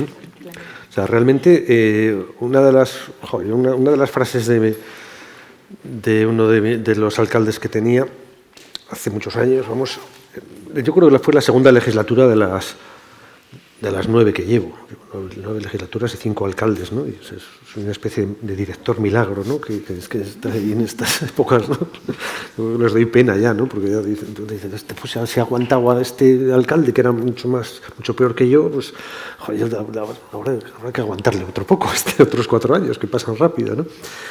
Una de las cosas que me decía que más me llamaba la atención era todo lo que me planteáis me parece muy interesante. Pero yo recibo a 20 personas al día y lo que me piden las 20 personas es exactamente lo contrario de lo que me ofrecéis vosotros. Piden aparcamientos y aparcamientos y más aparcamientos. Y cuando les ofrezco árboles, me dicen que para árboles ya tenía en su pueblo y que por eso se vino a la ciudad, porque lo que quería era ver coches y pisar asfalto. Pero tal cual. Y no os podéis hacer la cantidad de gente que piensa así. Es decir, hay un modelo urbano absolutamente biofóbico, ¿no? Pero absolutamente. Y cada metro cuadrado urbano pues está sometido a tal tensión, ¿no? que viene, pues bueno, en fin, que viene con su historia, que para mí realmente el proyecto este de Río, ¿no? De meterle mano a 800 metros de ciudad, en el corazón de la ciudad, en un ensanche así clásico, con la señora, los abrigos de bisón, los tacones, no sé, y tal. O sea, aquí nos van a sacar a gorrazos a todos. O sea, yo no sé, no me podía explicar cómo un alcalde medianamente sensato, y menos su equipo de asesores y del PP y tal, pues apostaba por una cosa de estas, ¿no? Y no por lo de siempre, ¿no? Pues un centro de música y una reconstrucción de un equipamiento deportivo o ampliar el campo del Alavés en 5.000 plazas más, ¿no? Que es un poco las noticias top, ¿no? Entonces no hubo, ni muchísimo menos, ¿no? También es cierto que nuestro ayuntamiento y nuestra ciudad ha estado ha sido muy planificada.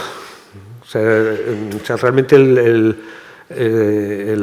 ha habido una visión política y tecnocrática muy fuerte que desde tiempo casi inmemorial ha ido tejiendo bases, ¿no? Y vamos a decir que han sido suficientemente coherentes o medio sensatas como para que no haya habido unas necesidades contestatarias pues de primer orden, ¿no? Con lo cual ha habido una especie de dejar hacer, ¿no? Decir, bueno, pues oye, en el ayuntamiento hacen lo que tienen que hacer, lo hacen medio bien, y tiramos para adelante, ¿no? Y por lo tanto ha habido un debilitamiento de las estructuras asociativas, ¿no? No digamos que han estado un poco adormecidas o siguen estándolo, desde mi punto de vista, pues porque hay un clima, vamos a decir, de suficiencia, hay un clima más o menos de bienestar, de todo y tal, ¿qué tal? Y desde luego el verde, cuando se lo has ofrecido, lo ha aceptado muy bien. Nosotros, yo creo que con cierta previsión, hacíamos unos extraordinarios esfuerzos de acercamiento preproyectual a todos los sitios donde interveníamos para compartir, para congeniar y tal, ¿no? Pero no eran propuestas sociales las que nosotros transformábamos en proyectos. Ahora sí que estamos en esa. Es decir, estamos tratando de leer los nuevos tiempos que vienen, ¿no? Y desde luego es fantástico para nosotros no ser los rompedores, no ser las puntas de lanza, ¿no? de las dinámicas, sino al revés, los que ayudamos a que las puntas de lanza que van en carga con esto vayan moviéndose un poco a la izquierda o a la derecha. Muchas gracias, Luis. Como nos quedan como 10-15 minutos, os voy a pedir que las participaciones sean concisas para que dé tiempo también a un mayor diálogo y quiero animar a la gente que está por ahí con el corazón latiendo diciendo esto lo quiero decir pero no me atrevo, soy muy joven, o yo no represento a ninguna organización, o esto que voy a decir igual no tiene sentido. Tiene sentido, venga, levántate y siéntate, ¿vale? Ese sitio puede ser ocupado para que así vayamos más rápido y entonces las personas que hablan luego ya se pueden levantar, pero que haya un dinamismo y algo más fluido, así que os animo a que toméis la palabra, que estamos hablando de participación real y efectiva, hombre, y hacemos una inauguración participativa para que tomemos la palabra, así que venga, animarse ahí la gente que está ahí como mirándose, venga, vamos juntos, venga, vamos juntas. Entonces, bueno, adelante, compañero, gracias por romper el hielo y estar hablando.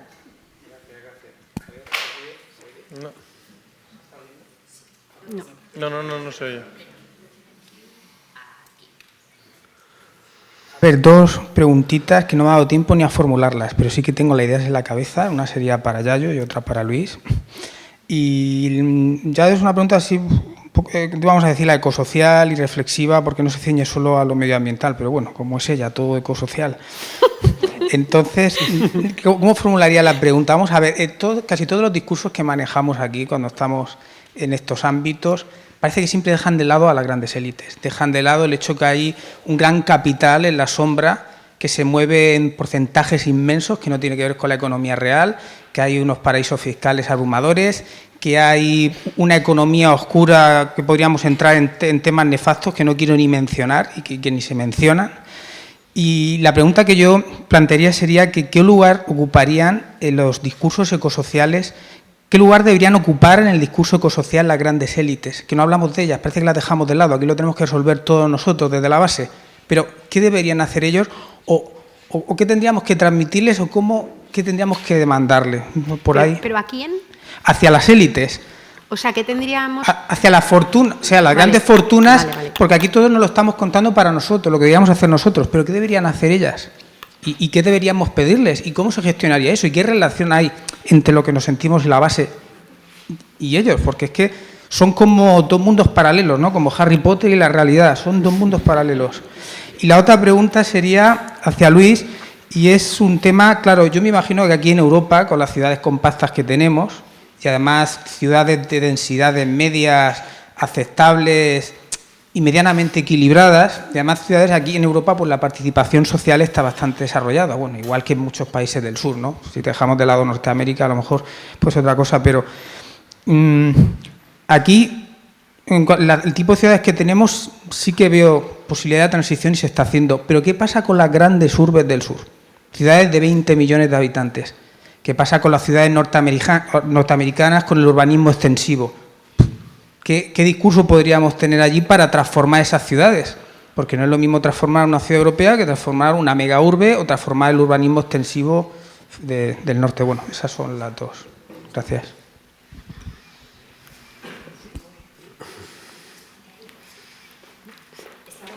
Él se queda aquí para dialogar en círculo. Esto es un círculo, aunque no lo parezca, pero esto es como una manera de apoyar a tomar la palabra, ¿vale? Y de hecho, como hay dos sillas vacías, he visto por ahí que había miradas de dos que querían salir así, venga, si tú te animas, yo me animo. Pues venga, yo os animo, ¿no? Ahora hay dos sillas vacías, pues venga, animarse, ¿vale?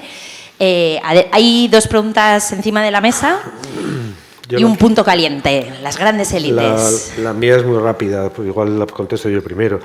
No tengo ni idea. O sea, realmente a mí me parece imposible. O sea, es que no me veo yo la cantidad de retos, lo difícil que es en una escala fácil y cómo tenemos muchísimas más preguntas que respuestas, ¿no? Que decía antes, ¿no? Me parece increíble. Y me duele mucho, ¿no? Es ver a las escuelas de las universidades gringas, ¿no? Pues hablar de sostenibilidad y biofilias y tal, con densidades de 4 viviendas por hectárea, 5, con el coche metido como con umbilical, ¿no? Y ver ahí pues a Portland, a Boston, a no sé cuánto y tal, como ejemplos de la sostenibilidad mundial. Me parece una broma de mal gusto, ¿no?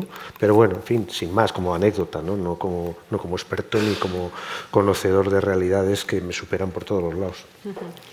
Sí, bueno, o sea, decir que los movimientos sociales que se dedican a lo ecosocial no abordan el tema de lo de las grandes élites, yo creo que es un poco, o sea, quiero decir que yo creo que una buena parte de las campañas que ha tenido el ecologismo social han ido totalmente orientadas, por ejemplo, a la lucha recientemente, el TTIP, el TISA, el papel de las empresas transnacionales. No creo que haya nadie que haya denunciado la corrupción estructural como forma de gobierno, corrupción que ha estado muy ligada a todos los procesos de pelotazo urbanístico, de construcción de infraestructuras ilegales, de destrucción del territorio masivo, como ha hecho, por ejemplo, el ecologismo social, que está personado en todas y cada una de las causas y que ha permitido, de alguna manera, que muchas de ellas salieran adelante. Es decir, que yo creo que forma parte estructural, es decir, si de algo hemos adolecido en tiempos pasados, más que de ese análisis global y de confrontación con las élites y el capital, digamos, expansivo, ha sido de ser capaces de aterrizarlo más a lo concreto y generar propuesta, que creo que es lo que se ha avanzado muchísimo en los últimos años, ¿no? Yo, cuando hacía la enumeración rapidísima de cosas, decía que necesitamos aprender a desobedecer, confrontar, transgredir. Y creo que es así porque efectivamente existe un enorme desequilibrio de poder, existe un enorme desequilibrio de fuerza, y aunque hay algunas personas que desde determinados intereses están dando pasos muy interesantes porque se empiezan a plantear estas cosas, otras no. Y con las que no se los plantean, acaparan y se apropian de mucho más de lo que le corresponde, de eso que es imprescindible para que otros lleguen a los mismos, pues a esos, aunque sea un poco bruto decirlo, lo que hay que ver es cómo nos organizamos colectivamente para que se vean forzados a soltarlo, ¿no? Es decir, pero esa dinámica aboca a una situación de inevitable conflicto, y cuando digo conflicto no hablo de conflicto violento, hablo del conflicto que se está viendo todos los días cuando vemos a la marea verde o a la marea blanca, o cuando vemos a las luchas de la paz, que en el fondo lo que están es de alguna manera mostrando lo que sucede cuando se acumula por desposesión, es decir, cuando hay quien se va enriqueciendo desposeyendo a otros, ¿no? Y eso requiere confrontación, requiere conflicto y requiere la conformación de alianzas, ¿no? Que es al otro que me refería.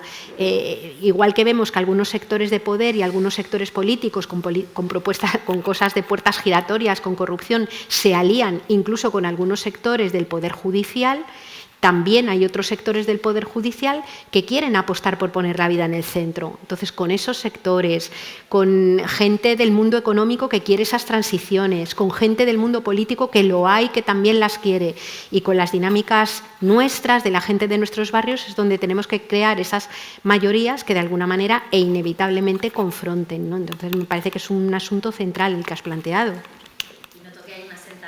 Hay un asentimiento ahí, hay un asentimiento, ¿no? Como que va llegando esta idea de, en las tensiones con las grandes élites, también en esto que planteabas tú de otro punto caliente, que era si podemos esperar sentados o no, ¿no? Que has dicho, pues podemos esperar sentados, ¿no? Entonces ahí hay temas, ¿no? A debatir. Entonces vamos a darle la palabra a esta compañera que se ha acercado y a ver qué tema trae.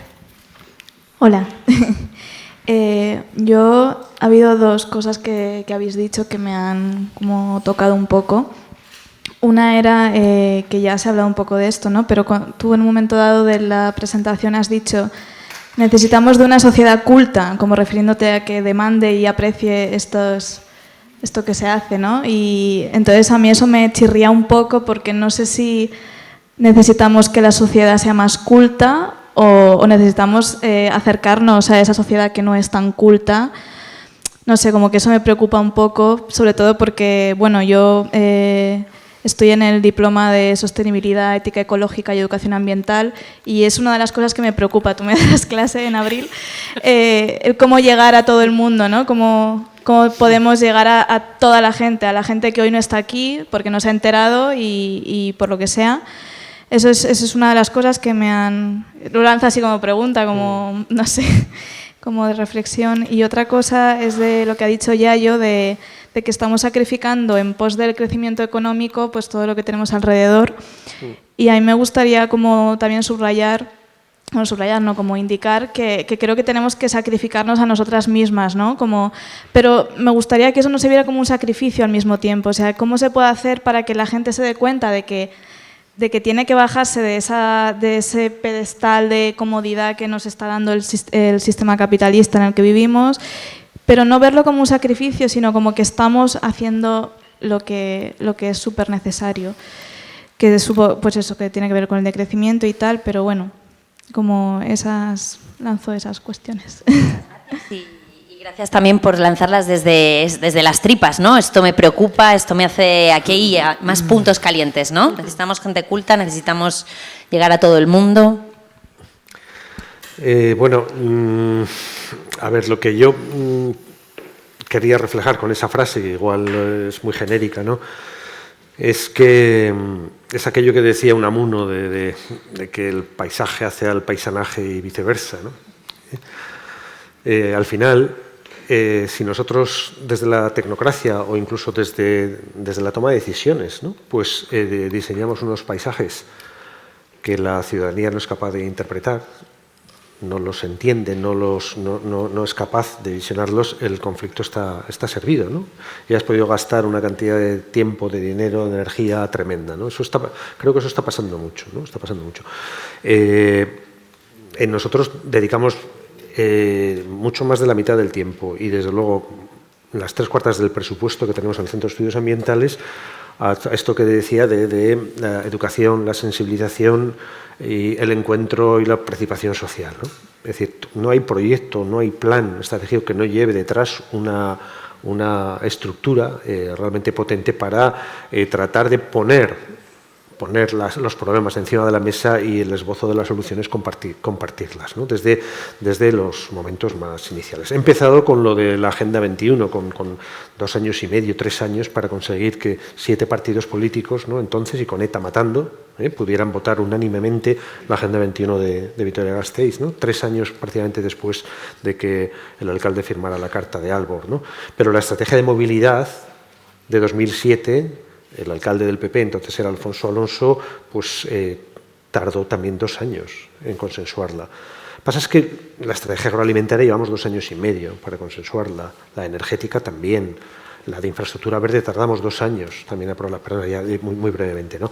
Te quiero decir que la foto de 70 asociaciones y grupos aprobando mayoritariamente y por unanimidad el plan de movilidad y espacio público es lo que ha hecho que, aunque haya venido luego 2 alcaldes que la hayan intentado dinamitar, no han podido. Y en 10 años ha habido una transformación del modelo de movilidad y espacio público en Vitoria impresionante, o sea, irreconocible. O sea, realmente cuando hay un consenso social, cuando hay una masa crítica suficiente, etcétera, las posibilidades de cambio son brutales y a una velocidad supersónica.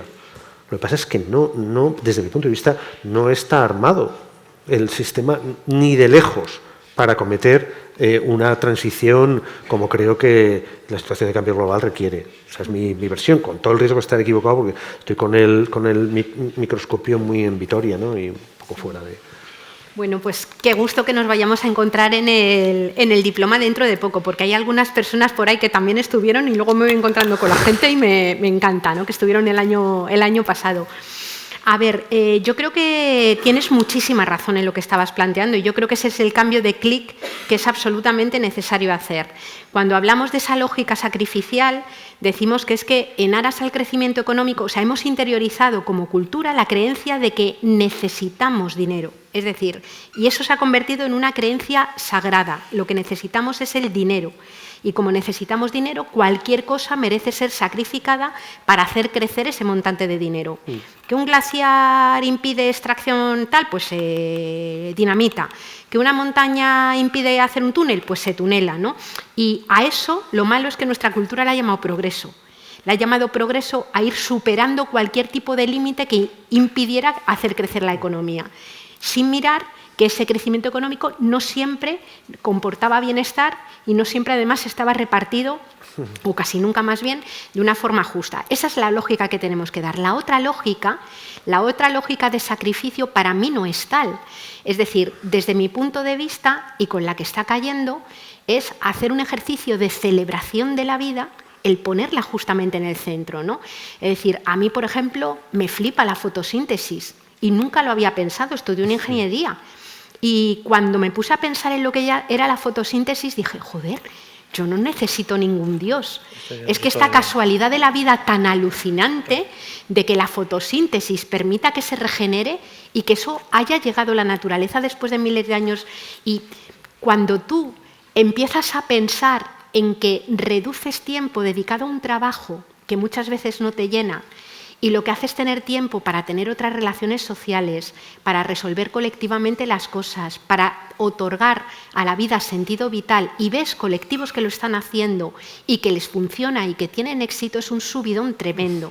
Es decir, es pasar de esa lógica de daría la vida por cualquier bien superior, que es la lógica heroica patriarcal, al daría la vida por conservar la vida, daría la vida por vivirla intensamente. Y creo que es tanto lo que tenemos por ganar que solamente podemos ir a bien. Entonces, no es un sacrificio, es apostar radicalmente por la vida.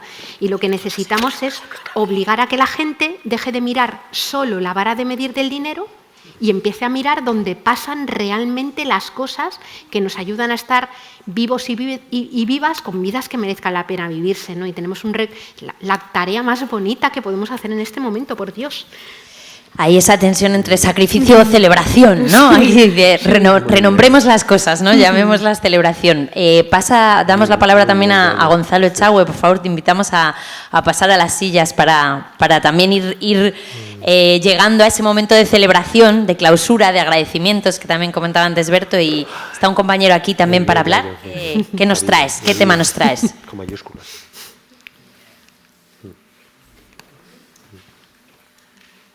Bueno, otra vez buenas noches. Primero agradecer, digamos, que se abran estos espacios y inciten a que la gente participe. Es necesario construir, digamos, o tejer el movimiento social, la participación, que a veces falta mucho, ¿no? Ahorita también desde la política institucional se habla mucho de la participación, pero lo que hacen es convocar, vamos a hacer proyectos participativos, ¿no? Los más interesados, las pequeñas organizaciones o alguna asociación de vecinos que se dé cuenta, va y participa, pero en realidad no hay gente participando en eso que abre la institución. ¿Por qué? Porque no había una cultura de la participación, y en el Estado español, digamos, se viene recuperando esa cultura a partir de la crisis económica, luego con los movimientos sociales que salen a la calle, y se vuelve a incentivar la participación, ¿no? Los movimientos que habían estaban muy aislados. Entonces es importante recuperar eso, la conexión entre la gente, no tiene que ser masiva siempre, sino con que la gente se anime a participar y a opinar, pues es muy importante en todos estos espacios, y más con el tema medioambiental o de la madre tierra y eso, que no hay cuestión de dónde seas, o sea, todos nos involucra, ¿no? Desde la posición económica que tengas, desde la posición ideológica, digamos que el medio ambiente o la madre tierra es algo que, lo que explicaba la compañera, ¿no? Es decir, que nos interrelacionan todos, no solamente con nuestra misma especie, es con la otra especie, ¿no? Somos una especie invasora, bueno, el especicismo y toda esa cosa que me supongo que la gente domina esos temas. Entonces es importante estos espacios y la verdad el salir aquí, después de las intervenciones que hacen como tan interesantes y eso, uno como que no tiene que decir, ¿no? Pero es bueno también participar. Dos cositas así como muy puntuales. Tú dijiste en un momento que era como que no hay que intervenir siempre, ¿no? Los mismos ciclos naturales y la naturaleza de poder recuperar sola. A veces es una opción buena, a veces no es intervenir el territorio, sino dejar que se recupere, ¿no?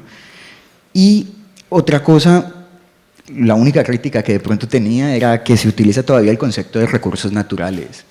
Hay un libro de Renán Vega Cantor, un profesor colombiano, que habla de bienes comunes, ¿no? Cambiar también desde el lenguaje y desde la concepción y la resignificación de los conceptos.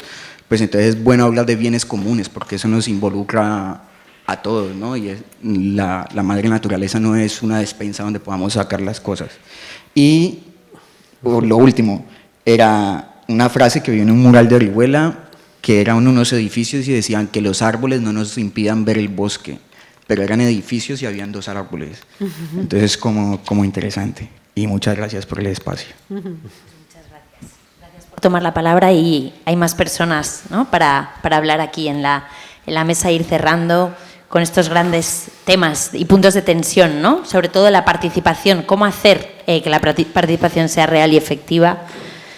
Pues, ¿qué se hace? Pues lo que hacemos, lo que podemos, que no es mucho, pero lo que podemos. En este sentido, CONAMA, que alguien me comentó que la definiera, yo la defino como una red de redes. Es decir, que somos capaces, después por ejemplo, de este congreso, pues seguir unidos con mucha gente y con lo cual conseguiremos crear una red cada día más amplia de personas que nos apoyen y nos ayuden.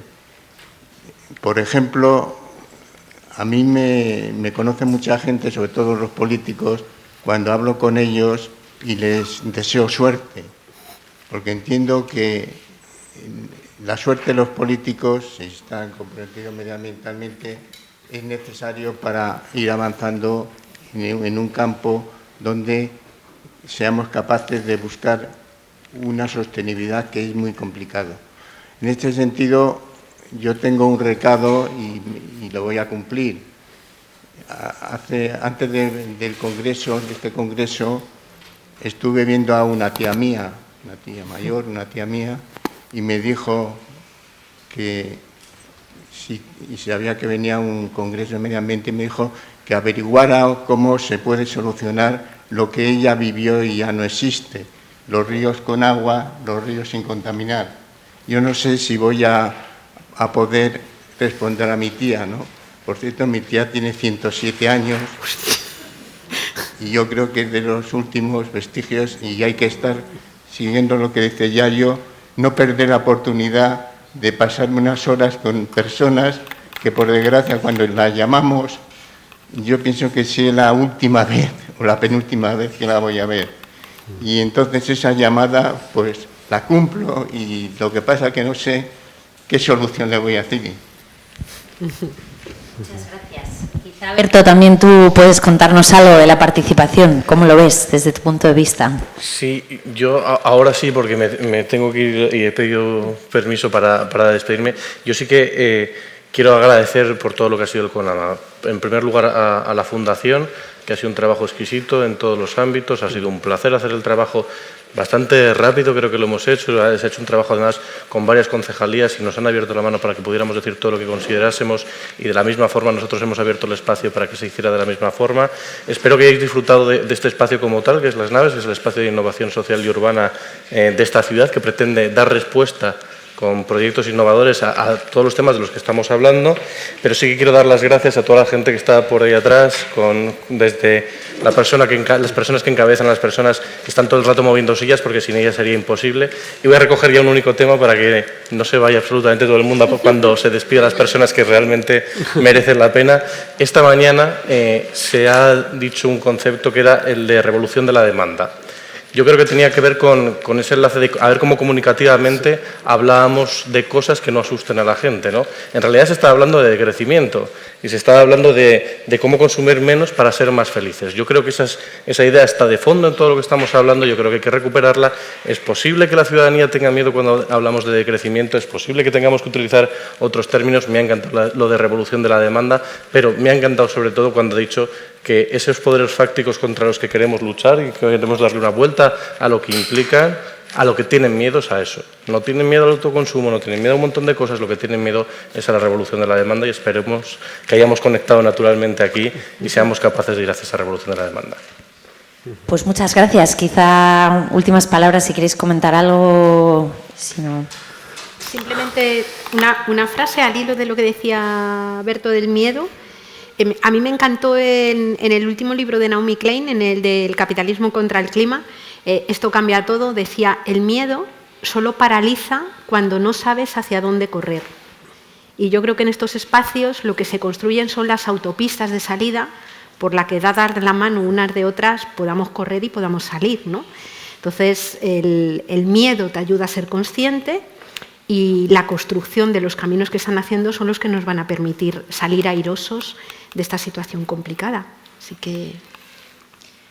Pues muchas gracias. Yo me quedo con la anteúltima frase de Yayo del milagro de la vida, ¿no? Creo que lógicamente es una sociedad tan atormentada por los mensajes que le llegan por todos los lados que no es capaz de reconocerse en el milagro de la vida y por lo tanto pues probablemente tengamos la solución muchísimo más cerca de lo que nos imaginamos, ¿no? Y las estás buscando en Marte, ¿no? Realmente creo que para mí es una de las cosas que más he apreciado de este entorno y ha sido muy divertido. Pues muchas gracias. Os animamos a seguir las conversaciones, a tuitear o replicar o mandar estos mensajes, ¿no?, que están escritos de manera gráfica para que se puedan multiplicar y llevar a aquellos lugares donde creáis que tienen que llegar, como hablaban, que los conozca mucha más gente y que continuemos estos diálogos, ¿no? Y que si nos hemos quedado con ganas de decir algo, pues que ahora en la salida, como decía Yayo, ¿no?, nos demos de la mano, veamos dónde están las salidas y vayamos charlando, ¿no? Vayamos hablando de todas estas cosas que tenemos que seguir contando. Muchas gracias.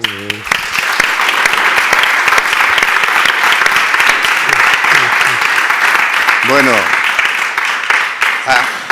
ha llegado el fin de este encuentro local con un doble sentimiento. Pena porque nos gustaría haber seguido horas y horas hablando de los temas que nos apasiona, pero también alegres porque hemos puesto una pica en Flandes y en ese sentido, como tengo que ser sintético, quiero animar a Valencia como ciudad que tiene muchos riesgos, pero también tiene muchas capacidades.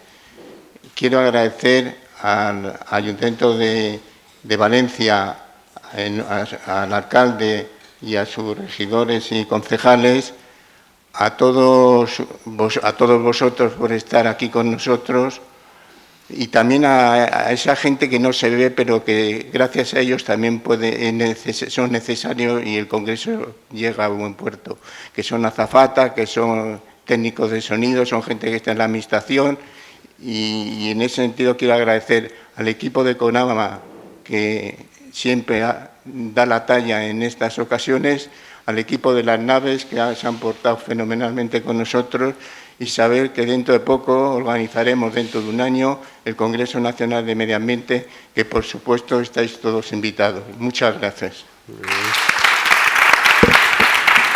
bien.